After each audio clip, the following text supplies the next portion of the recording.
jacket that I absolutely loved. Mm-hmm. And my team made that picture showing me that it looked like a Star Trek jacket. That seems like a Justin Concepcion type of thing. Was he on the team? Yes, he was. That was yes. And I stopped wearing the jacket. I still have it, but I was like, really? Yeah, that is right. You on made the me money. like now I'm Yes, self-conscious yeah, about it, but yeah. it was my favorite jacket. I helped as a council member create the first skate park, the Jamale Skate Park over, and they gave me a commemorative. That is not my skateboard deck. Okay, I okay. don't skateboard, but so yeah, Wow, Time 100. What yeah. year was that? That was the year I was elected, so 97 or 98. You were controller first. I was council member, Council member. for 3 terms, controller Mhm. for 3 terms, and then mayor. Which of those three was the biggest, like, getting used to adjustment? Mayor, you get the security detail, you can't go anywhere. Yeah. I didn't take it really any time off until Easter, my first year, Mhm. coming in January 1st. And I said, all right, I'm not going to do anything Easter. I'm going to get up really early. Kathy and I are going to exercise. We went down to Buffalo Bow Park, had a ball cap on. You know, it's not dark 30. It was like 8 in the morning. I had a ball cap. I had my glasses and not my contacts. Yeah. Sweat. Yeah. And we were like, living it. Now, the security detail was with us. Yeah. But everybody, we said, like, I mean, and they were trying to look like incognito. It's not Yeah. like, they're in Yeah. uniform. Yeah. But everybody we passed, like, Mayor? Oh my God, crap. I can't leave the house again looking like this ever. Yeah. I have to now. Yeah. Yeah. Every Dress up. time you go. Tell us about the photo shoot day. I've always wondered because every mayor has their official portrait. When does that happen? Is that on your first day? Does that happen in transition? When does that photo get taken? And what made you decide on that, what you wore? Well, that is in the proclamation room at City Hall. So it's right outside the mayor's office. So it was after, it was the first couple of weeks Mhm. after I'd been sworn in. One of my favorite suits, the blue jewelry. That's election night. And then that's the official portrait. So it's Marquita Masterson, so it's a local jeweler. So there's Mhm. symbolism. Yeah. And then we have some board games over here. Yeah, we have 4 adult children who and their spouses, and then we have 7 grandkids. So like Pete the Cat, the Missing Cupcakes. We have Candyland, but we are fierce upwards and rummy cubes and Quirkle That is so players around here. In '95, I actually ran for city council and lost that race. That's what I looked like back then. Which you ran for C first, or did you run at large? 91. I ran for C in '91, Mm-hmm. and then I ran at large. What would she think of you now? What would, if she knew what was to come? I think she'd be shocked. I didn't have grand political ambitions. I just wanted to work on things. I was a Civic Club president. Wow. I wanted to get in there. I was an activist, but I was a Civic Club president. So it was all about, I wanted to fix potholes and clean out weedy lots and fix heavy trash. Still can't get the heavy trash picked up. Yeah. What You? I actually, mine sat out there Wow. from Thanksgiving until the beginning of April, and I finally called some people I knew. Yeah. So Love this. younger me. I've been an activist for a long time. Yeah. So there's a history here. There is history here. So Mayor Parker, we're roughly a little more than a month away from the big election. Well, you're gonna have 2. So we have this election May 26th, and then you have to go on to the general. I was just saying off camera that it just feels off because there's so much going on nationally and at the state level. So how are you going to get enough folks out leading up to May 26th? How do you and your team cut through all the noise? This is my first partisan election, and it is a very campaigning is campaigning to a large extent. The elements of campaigning, the phone banking, the block walking, the fundraising, all of that's the same. It's who you talk to, it's sort of the way you craft the message. But the really startling difference is that when you're running at the city level, it's just you. There's no Mm-hmm. party apparatus. You know, Mm-hmm. you may be a Republican or Democrat, and most people don't care. They just want to know if you can get your trash Mm-hmm. picked up. And the mayor at the top of the ticket drives turnout. Mm-hmm. People are paying attention. It's a Mm-hmm. small election. You generally know who your council members are, and it's very focused. Mm-hmm. In a partisan race, it's not just who you talk to and how you talk. It's the fact that national politics swamp everything. If this is a wave year for Democrats and Republicans, there's almost nothing you can do down ballot Mm-hmm. to change that. It's why primaries are so important, because the decision is made in the primary, and one side or the other is probably going to win. And with the gerrymandering and so forth, this primary was surprising because we had a huge surge turnout, largely driven by, again, national politics and the Senate race here in Texas. Well, on the Democratic side, the Senate race is taken care of. I had 141 pages on my ballot. I don't know how many you had on yours. My race as county judge was like 61 or something, like in the 60s. Mm-hmm. There were real judges and above me, real judges below me. I'm in there, and like most of the people who voted in my race had no clue. They just thought I was just like one of the judges with a black robe and a jury, and it was very frustrating. Well, now in the runoff, we're not going to see that surge again. It's the day after Memorial Day. It's Tuesday after Memorial Day. It's going to be a really short ballot, so people can pay attention and know who they're voting for. But I suspect that most of them, like, oh well, we did it in the primary. They're not, because so many people showed up who had never voted in a primary before. Very true. We are focused on sort of the normal conversation. We're talking to people who have shown previous primary voting history, and we're going all over the county and multiple conversations with them. But it'll be a pitiful turnout. We expect there's not much you can do to change that. You're just riding the wave. I like to say that when you're running for mayor, or you're creating the wave in the water. In a partisan race, you're just riding whatever wave comes at you, and try not to fall off your surfboard. Absolutely, absolutely. I say that all the time too. So on my blog, on my vlog, on the podcast, I don't get a million views, but you know who I do get? The precinct chairs, the party club presidents. It's those people who are gonna see this. So thank you so much for having me. A beautiful home. Thank you. Going into this race, did you think things would end up on the other side the way that they did? I think, folks, if you would have asked me a month out from election day for the primary, who's it going to be?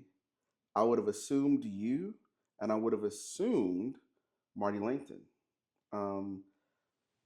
Is that sort of where you were looking? Yes. Mm-hmm.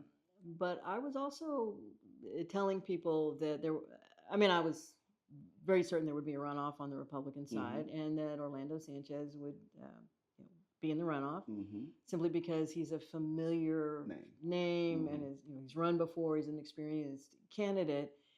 And I kept saying to people, Marty is spending all of his time talking to the elected officials and the elites.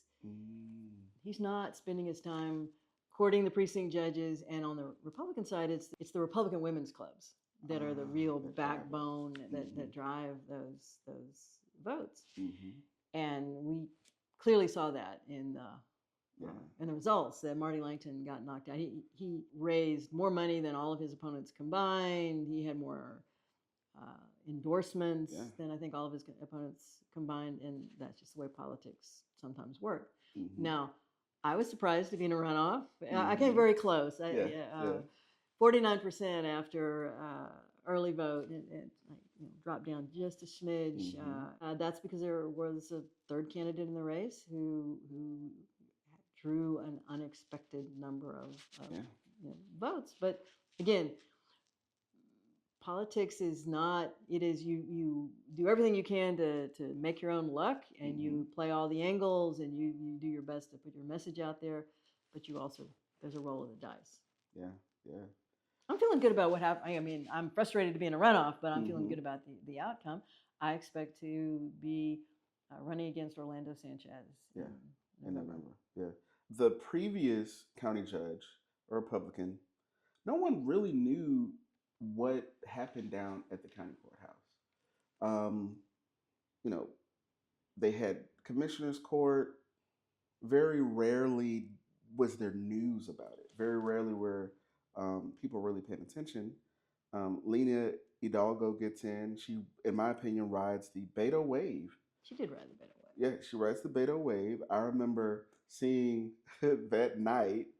I think all the Democrats had like a combined party, and I'll never forget her speaking and Sheila Jackson Lee, like with this look, like wow, um, like okay, she won. She didn't have a primary opponent.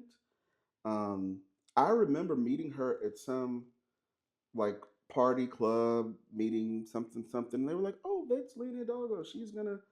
And I'm like, "Oh, what's she running for?" And they were like, "County judge." And I remember just being like, "Okay, good luck." you know?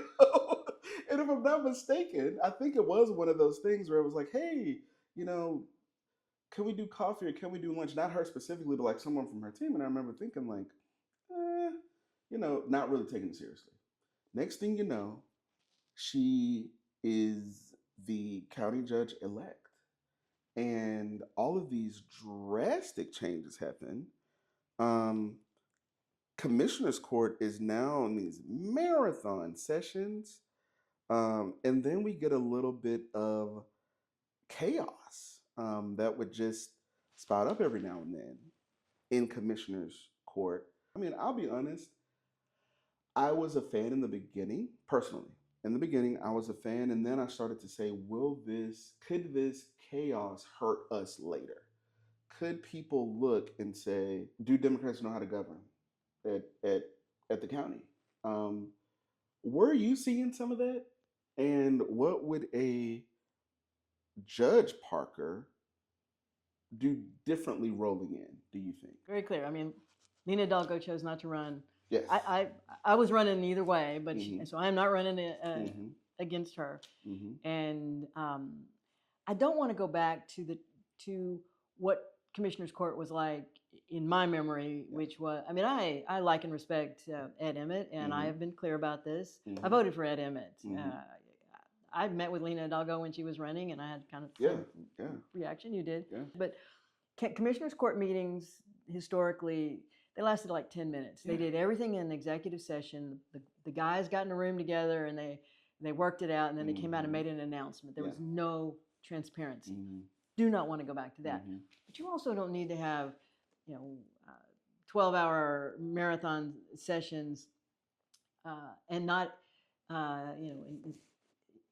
I think there was a little bit of too much democracy at the beginning. Yeah. Like anybody that shows up ought to be allowed to speak forever. Yeah. And that just doesn't work. Yeah. You get people who just come because they want to hear themselves, not because they're Mhm. anything's germane to what's on the agenda. And I think Mhm. it took a while to sort that out. And then it devolved into personality conflicts. And when you lose a vote, you kind of dust yourself off Yeah. and you go on. And Yeah. that wasn't happening. It was they just kept wanting to relitigate. Yeah. I'm looking forward to having as much transparency as possible because I come from the city where we're not allowed to have executive session. Mm. There are no private meetings among Wow. council members. Okay. We're the only city in Texas that doesn't have executive sessions. Texas is one of the more extreme states. You can talk about real estate, legal issues, or personnel issues in private, except the city of Houston.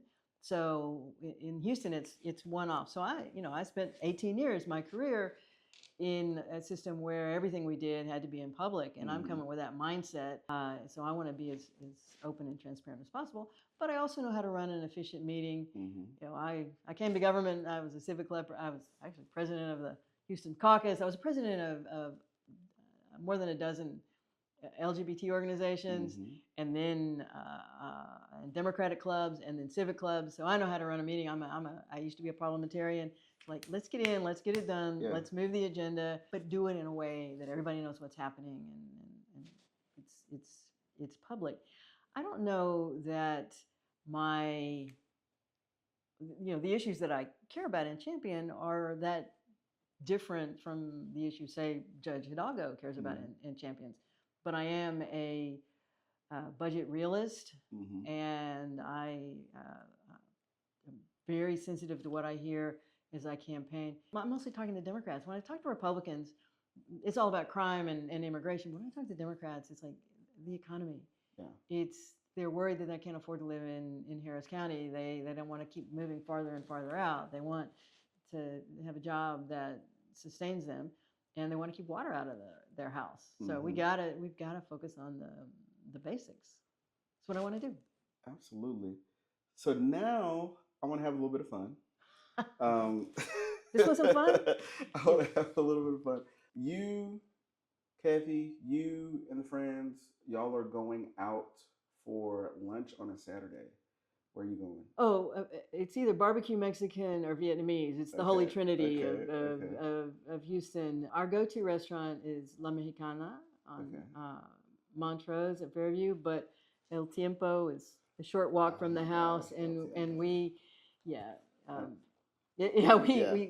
that's where we do a lot of takeout. Yes. But mine's Vietnamese, again, short walk away, and like we like to walk to dinner. So. Yeah. What's on your playlist these days? What are you listening to? You know, I don't listen to music that much when I'm in the house, but in the car, interesting. I'm an NPR person, so I'm not listening to music so much. But I also am KPFT. I'm a listener subscriber to both. KTSU is on my buttons, but I've been mostly listening to the HD KPFT HD. Classic country. Okay. I mean, it's like Hank Williams and 40-year-old stuff, 50-year-old stuff. It's like really old. It's a weird mix of country that you don't hear anything else. That's kind of what I listen to. Kathy listens to classical. I like classical too. And if you're ever listening to KUHF and you hear the time is now 2 p.m. at the University of Houston, this is Brenda Valdivia. Brenda Valdivia is one of my friends. So I love to randomly hear her throughout the day. Who would you say are some of the up and coming, and they don't have to already be elected, are there some people that you see young Annise in when you think about you as the activist, civic club president? Well, I am compelled to say this. Yeah. My son is running for city council. Oh, absolutely. Oh, I didn't know. Oh, tell me more. Is his name starting with a J? Yes. Jovan Tyler is running for city council in 2027. Yes. So he's a better politician than I would ever hope to be. He's also a 100% extrovert, which makes it easier for him. I think I'm better at governing because I'm more strategic, but he's a better politician. So he's working really hard. So I organized TEDx Third Ward, and the person who you're running against, Letitia Plummer, did one last time. She did a talk. I would love to have you on the stage to give your 10-minute talk. You'll take me up on it? Sure. Okay. It is June 14th at Match Theater, not too far from here. And that would be, you're going to be busy, or you may not be busy. We'll see. This is the thing. My big election is the primary. Now, I'm not taking November for granted, and I'm going to work really hard, and I'm going to be campaigning just as hard and everywhere. But on the other hand, I also know that there's not much I can do to move the needle. Like a point or two, but not like big. So because it's driven so much by the wave that is clearly coming. So if there was ever a time to run as a Democrat, this is your year. Well, I think so. This is your year. It was not. That was not something that I was really thinking about when I jumped into it. But yes, clearly the way it's. I mean, who knew the president would bring us into war and jack up gas prices and, it's almost and do like everything to tank the economy and So your TED Talks, is there a theme? Dream, Dare, Do. Okay. So we have folks talking about Ed Pettit, who's an activist, academic over in Third Ward. He does a Friends of Columbia Tap Coffee every Friday at 10 at Cafe or Rado Cafe, Mm-hmm. which I don't know why it didn't sink into me. It's called Rado Cafe because it's El Dorado Ballroom. Darrell. I mean, even I I got didn't that. know that. I was Okay. like, oh, that's what it is. But he does every Friday at 10. It is like so cool. If you get a chance to swing by there at 10 on a Friday, it is a very captive group. I mean, this is like the people who may not be the super neighborhood president and they may not be the civic club president, but they are like really in it. You learn so much. But he did a talk on microgridding or microgrids. Mm-hmm. 10 minutes. It's all about like your big idea. That's the thing with TED. So I did one at a different event on why you should break up with your friends. So it's usually like an idea worth spreading. Um, yeah, and I give you that invitation. I think it would be great. Okay. Yeah. Well, thank you so much for giving us this time, giving us this walk around. Anything you want to close with? You know, I grew up here. I have seen the changes in Houston. I've lived the changes in Houston. My I've also seen through my kids and now my grandkids the way the world is shifting. I am running because I believe that I am the best person at this moment to do this job. But I also understand that there is no one person who can really lead this region, this city, and every one of us has to step up more and more and more. We spent years pulling away from that idea of civic engagement. Now I really want to call to people to say, yeah, I'm out there, but you need to be out there, and you need to be out there, and you need to be out there. Yeah. And if we're not all out there, Yeah. then we're stuck with what we get. Last thing, favorite part about campaigning? I really don't like campaigning. But I love this that. is my 12th. This is my 12th time on a ballot, and so I'm actually fairly relaxed about campaign. I lost 2 races. I won 9. And now and now this is number 12. And then if you count runoffs, it's like several more times I was like my name was on a ballot, so I know how to do it. But one of the things that happens every time is that people show up and step up that you don't know, and that don't need anything from you or want anything from you. They just decide that they're going to get involved, and that truly is the most amazing thing that happens on a campaign. It's like, why are you giving your Saturdays? Like, because I want you to go and do your best, and this is my best that I can do for you. In my city council campaign that I won in '97, there was a woman who like would come by the campaign headquarters and would drop off like 2 $1 bills, like every few weeks. Like 2 $1 bills. And I found out accidentally that she was living in her car. And she came to the campaign, and like so the drop off was like, I cannot take your money. You're living in your car. I mean, let me help you find, like, let's work on that. I mean, but don't give me, you need this money. And she looked at me and said, do not disrespect my gift because I have chosen to make this gift. And that's like, the hair on the back of my neck stood. Like, yes, ma'am. Now let's work on trying to figure out how to get you out of your car. But that's the thing that happens in campaigns. It's just like, it's so amazing. Well, we're looking forward to seeing what happens on May 26th. Memorial Day is the day before Election Day. There's only 5 days. There's no weekend early voting. There's like 18th to 22nd. Oh, no weekend. No weekend. So it's going to be a uber low turnout. That is going to be extremely low. And people are like, they're going to be out having a good time on Memorial Day and not paying attention. And not thinking about that. And so the people that will turn out to this are going to be the hardcore folks. The hardcore people that like they vote every time. They know most of the people on the ballot. Yes, that is who's going to vote this time. Yes. Wow. Well, thank you so much for your time. Thank you. I think the interview went well. Mayor Parker is like a natural on the camera. really down to earth. You know, May 26th is the runoff election. You have, in my opinion, Mayor Parker is more of a pragmatic. You know, been in office, what was that, 18 years? Yeah, 18 years and running again. She's going to be running against Letitia Plummer, who was citywide as well, but just with fewer years of service, but who's probably more of the left flank.